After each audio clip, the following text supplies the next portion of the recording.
Hi అండి, అందరికీ నమస్తే. ఈ రోజు మా పిల్లలకి చాలా ఇష్టమైన చింతపండు పులిహోర అనేది వాళ్ళ లంచ్ బాక్సుల్లో ప్రిపేర్ చేస్తున్నానండి.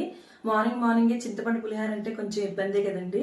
అలా కాకుండా మనం ముందు రోజే కొన్ని ప్రిపేర్ చేసి పెట్టుకున్నాం అనుకోండి, వాళ్ళకి ఇష్టమైన లంచ్ బాక్సెస్ అనేవి మనం ప్రిపేర్ చేసేయచ్చు ఈజీగా. ఒకసారి చూసేయండి నేను ఏమేమి ప్రిపేర్ చేశాను. ఇవన్నీ కూడా నేను ముందుగానే ప్రిపేర్ చేశానండి. చింతపండు గుజ్జు కూడా ఇలా ఉడకబెట్టేసుకున్నాను ముందు రోజే. అలాగే ఇది వచ్చేసేమో ఆవు పిండి వేస్తానండి పులిహోరలో నేను. అలాగే రైస్ వండేసుకొని రెడీగా ఉంచుకున్నానండి. ఇవన్నీ కూడా మీకు ఒకసారి చూపించేస్తాను, వీడియోలో చూసేయండి. రైస్ చాలా వేడిగా ఉంది కదండి. నేను ఇలా రైస్లోకి ఏంటంటే రైస్ అయితే చాలా వేడిగా ఉంది కదండి. ఇలా రైస్లోకి అయితే నేను ఇలా గుంట చేసుకొని ఇందులోకి ఏంటంటే నేను కొంచెం అల్లం ముక్కలు, అలాగే కొంచెం కరివేపాకు, అలాగే ఒక గుప్పెడు పచ్చిమిరపకాయలని ఇలా వేసేసుకొని మెంతిపిండి అండి, మెంతిపిండి నేను పట్టుకున్నాను. మెంతిపిండి ఆవు పిండి కలిపి పట్టుకున్నాను కొంచెం.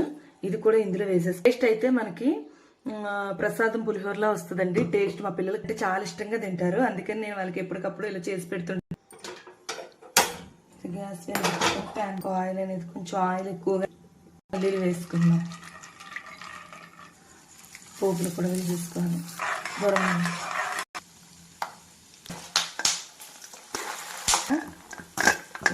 వేసుకున్నాం.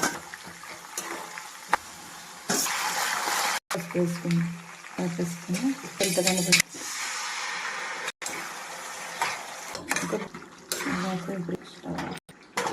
ప్రతి మొత్తం సరిపడంత ఉప్పు వేసేసుకుంటే పేస్ట్ మొత్తం వేసేసుకున్నాం. ఇదైతే మొత్తం ఇందులోకి మిక్స్ చేసేసుకున్నాం. ఓకే, అమ్మా పులిహోర చేసావా అమ్మా? అవునా, టేస్ట్ అయిపోయింది. సూపర్ ఉందమ్మా, థ్యాంక్ యూ అమ్మా చేసినందుకు. ఓకేనా?